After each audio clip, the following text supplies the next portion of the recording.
Olympic champion Rizki Juniansyah goes 6-6. Two-time world champion Rahmat Abdullah goes 6-6. And Olivia Reeves gets herself a new PR in the clean and jerk, maybe? All that and more in this week's episode of the Weightlifting House News Show.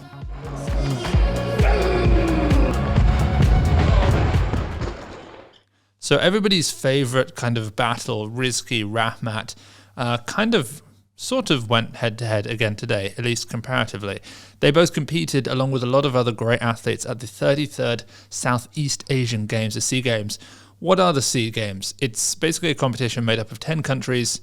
You've got Thailand, Philippines, Indonesia, Vietnam, and those are the main weightlifting countries, and 6 others, and they compete multi-sports. I think it's kind of bigger than the Olympics in terms of the number of sports, but weightlifting is a big deal there. So a lot of the great athletes, multiple world record holders, multiple Olympic champions competed at that competition, and we're going to go through it today. Most excitingly, I think, was the return of Rizki and the return of Rahmat. So we saw them both compete at the World Championships in Norway a few months ago, back in October, where Rizki became the world champion. Both of them hit clean and jerk world records, but Rizki ended up doing it from the A session and he won. We knew going into this competition that they would both be in pretty good shape. They told us that, but we didn't know what weight categories they were going to be in. As it turns out, they were in different weight categories.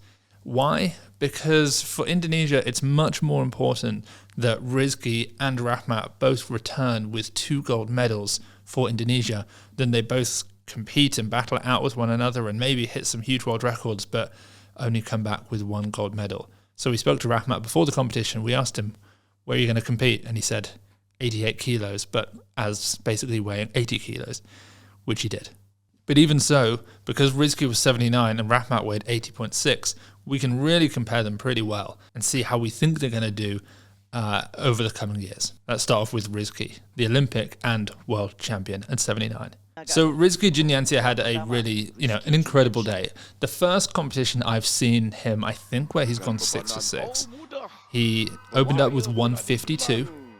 And then, he's known for his crazy first to second attempt jumps because he often will miss a massive jump on his second attempt, but then try to get on his third and make it. His 155 to 164 in Thailand 2024 is a good example of that. 152, 156, so smaller jumps, 160. So he ended up with a 160 snatch, and his 152 was probably his worst of the 3 snatches. He really looked like he underpulled it, kind of just rushed it, left the bar in front and had to chase it out. But the 160 was perfect. We actually reacted to this stuff live on the Weightlifting House podcast, which you can subscribe to down below.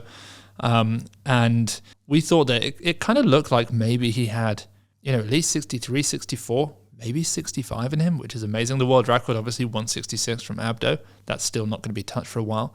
Then in the clean and jerk, when I saw him open up at 185, I knew what was going to happen. I mean, it's just an obvious game he was going to play. He holds a world record at 205. And when you've got no one that you're really competing with in a session, you can line yourself up really nicely, nice evenly spaced jumps that you sort of make in training. So there's no point in him sort of wasting around trying to go 93 to 98 to whatever he wanted in his third attempt. He just went 185, smoked it. 195, smoked it. 205, a new personal best in international competition for the Olympic and world champ. Hello yellow, loads of bar really nicely.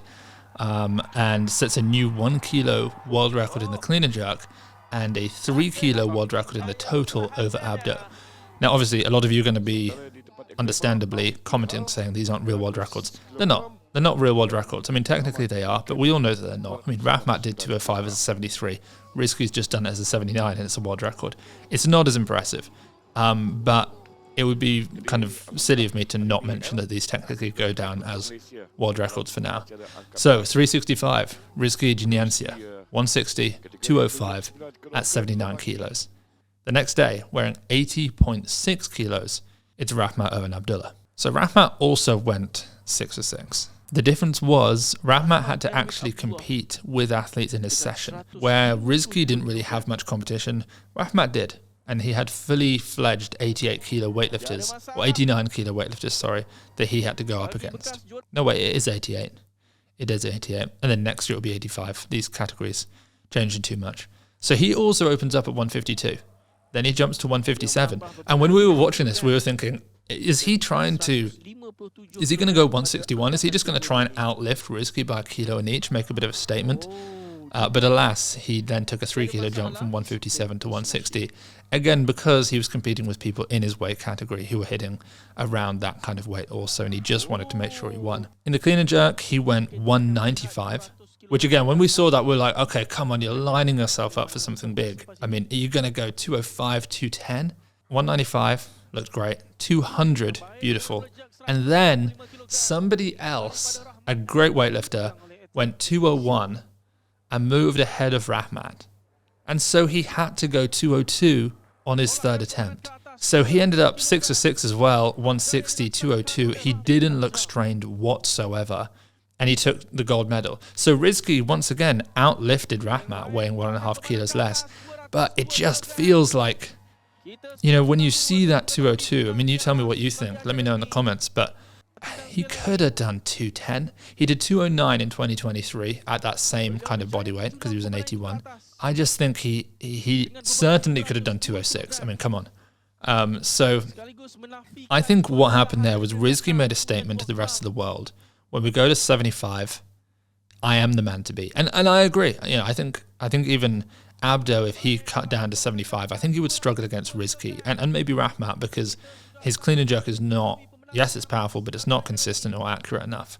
But Rahmat did kind of say, like, you know, if I'm not injured and I get free reign on that third attempt clean and jerk, because at the World Champs he was injured in his shoulder, he didn't even take a third attempt, then I can do some damage. So yeah, let me know. I thought it was really exciting to see them, you know, squaring up against each other there. Now we also have to mention, down in the 71 kilo category, the world champion Weeraphon Wichuma, Olympic silver medalist behind Rizki, don't forget, unbelievable lifter. He also competed, and he set a world record in the clean and jerk in total as well. 195 in the clean and jerk, 152 snatch, so a 347 kilo world record total. And he looked really good. You know, he looks really strong. All three of them look great. And realistically, when the weight categories change again and that 75 kilo category comes into fruition, it's likely that Weeraphon will move up, because the 70 kilo class, though that's great for him, will probably not be an Olympic category.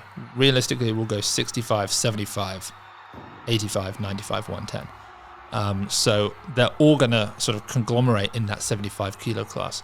Weeraphon, Rahmat, Rizki, Caden Kahoy, Ri Chong Song, maybe, Alexei Churkin, maybe, Sebastian Olivares, Yusuf Gench, Masanori Miyamoto. I mean, what a ridiculous class. I can't wait for it. We should also mention, from Thailand, in the men's 60 kilo category, 304 kilo total, Theerapong Silachai. He took the silver medal at the World Championships, and he just hit a new world record in the clean and jerk at 173. And that's actually close enough to the world record in the 61s, which is 176, am I right? From Hampton Morris, 176, yeah. That I feel like this is reasonable to kind of call this a world record. 174 was the world record by Eko Yuli Irawan, 4-time Olympic medalist. Then it was 175, Lee Farbin, then 176, Hampton. So 173, weighing a kilo less. I'm happy with that. Theerapong Silachai, you're a world record holder. We're going to give you that for sure. Also, honourable mention on the men's side, Albert de los Santos, Philippines 71, junior world record 186. He's unbelievable. He snatched 138. He's 19 years old. But his clean and jerk, chef's kiss. Beautiful stuff. Some big lifting on the women's side as well. Elreen Ando, Philippines 63 kilo weightlifter. She snatched 102, which is massive. I mean, well, she always snatches in that range, kind of like between 99 and 103. And she regularly duck walks. This time, no duck walk. So that was a shame. But 102, 127. She is the SEA Games champ. Hidilyn Diaz, also Philippines, 2020 Olympic champ. I think this was her 6th or 7th, am I right? SEA Games, which is unbelievable. Her first was back in 2005 or 6, I think it was. Must have been 5. Yeah, so, but she lifted 90, 110, 200. It wasn't enough to medal, but I actually thought that what Julius, her coach and husband, wrote was actually really, really interesting. So this is what he said. Many people have been asking why Heidi still competes. Why does she need to prove anything? While I can't answer that for her, my reasons stay the same since the Tokyo Olympics. It's not about us anymore. The gold medal isn't enough to spread the sport. We need to bring change. We need to work from the ground up to make weightlifting more popular for the future generation to push further beyond their imagination. I guess success can't be measured by the number of wins, but by the number of people you inspire and help. I absolutely love that. And Hidilyn Diaz has not just inspired a load of people around the world, she's changed weightlifting, from what I gather, within the Philippines. So shout out to her for competing again at this competition. It's pretty amazing.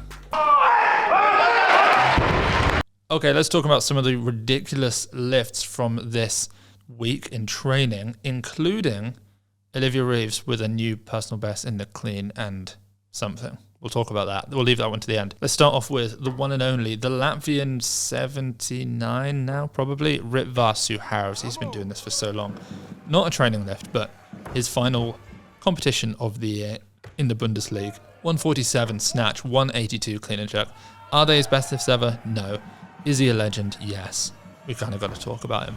Next up, probably the collab of the year. You know, I mean, we launched a collab with Lasher, you know, the 492 collection back in April, which, by the way, is in clearance. So if you want to get, we're sold out of a lot of it now. Some of it's not in clearance, but some of it is. So you can go check that out for some pretty good discounts. That might be the collab of the year.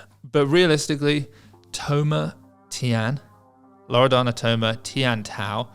I think basically Tian Tao hosted like a training camp in China, and Loredana, who has for many years been pretty public with her love and affection for the one and only, the heart attack champ himself, Tian Tao, she went out to that training camp to get some like one-on-one hands-on technical work with Tian Tao. And I mean, I don't really know what happened. I think we saw her maybe doing some 60 kilo hang snatches. She was doing some abdominal work, a few bits and pieces, but she said it was a dream come true.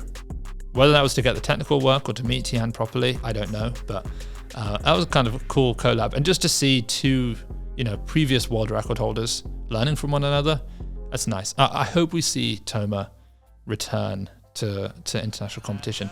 We saw her actually, when I flew in with my team to the World Championships. We arrived and then we're walking from the plane. You know that little walk that you do that takes you to, you know, customs? We're doing that walk and there's a glass divider between us going that way and people going the other way onto the plane. So we're walking that way. Toma is just on her own, walking that way to a plane to fly away from Norway. So I don't know why. It was before the competition had even started. Make of that what you will. Next up, Jeanette Lasoini from Finland, 77 kilo weightlifter. She snatched 112 kilos for a new personal best. She is improving every single week. It's ridiculous. We'll stick with the 77s. Sam Walker, Australia, 104 kilo snatch. She has a very slow pull. I think that's a personal best. Very slow pull, but holds position so well and then just accelerates her speed under. Really, really awesome. Nice little save as well, because that's a big lift. So shout out to Sam for that. Anna Nicholson, Team USA, 77 kilo weightlifter. She just hit a 140 kilo clean and jerk PR in training. I think we've spoken about her maybe doing 137 and then 138 recently for new personal bests. She then hit the 140, which is obviously a huge milestone. And then in competition, because it's AO finals at the moment, I think she did 135. So she's looking really strong at the moment. But not as strong as Elena Marushak. Do you remember her? Some of you will. European and world champion actually from 2021, I think. Her best ever lifts 119, 137. Used to compete and has always competed for Team Ukraine. Now competes for Team Bahrain. So Bahrain, obviously, as you know, have picked up quite a few very good international athletes from other teams. Lesman Paredes, Gorman Asian, and then most recently Vanessa Segura, and now Alina Marushak, and she just hang snatched 125 kilos. You've got Paguera who can do 123. You've got Solfrid who can do 123. We just saw, was it Pen Kui Ting did 128 at Chinese Games, and now Alina Marushak, she did 125. I know it's from the hang, but I mean, it's so nice looking. She looks physically so strong. So I'm very excited to see what she does. She got popped, for those who don't remember, in 2023 for using a masking agent. So it's not an anabolic, but it's something that masks the use of something that probably is an anabolic. She served her sentence and it's now back. And then the final lift, before we do the top 3, is Olivia Reeves, a 156 kilo clean, and then she cuts it and she says something like, "I'll show you the jerk later." So either it's going to be amazing or it's going to be a huge fail. It could be that she gets under it and then she like runs around and drops it on her head. Or it could be that she tries to squat jerk it, because she famously did a 135, 30, 40 clean and squat jerk at some point last year, I remember. So yeah, I don't really know. She does watch the YouTube channel though. She watched the most recent one we did about the weight classes. So Olivia, tell us in the comments, did you make the jerk? You don't even have to show us it. Just tell us, did you make the jerk? What do you all think? Did she make the jerk? I'm going to say she did not make the jerk. Am I a hater? Yes, I am. I don't think she made it. Okay, top 3 lifts from the week. It's got to be Olivia Reeves 156 clean, because that's over the world record. I mean, come on. It's got to be Alina Marushak 125 hang snatch. And then I think it needs to be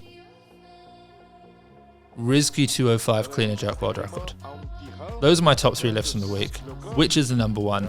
You tell me down below. Thank you all for tuning in, by the way. 2025 has been an amazing year for Weightlifting House. I'm extremely proud for all the work that everybody here at Weightlifting House has done. We're a small team, there's 10 of us, and we all work extremely hard to give back to the sport and make the sport as cool as possible, and give the athletes the attention that they deserve. So we appreciate all of you for watching the athletes, and all of you who choose to support Weightlifting House by checking out weightliftinghouse.com. If you haven't done that yet this year, do so now.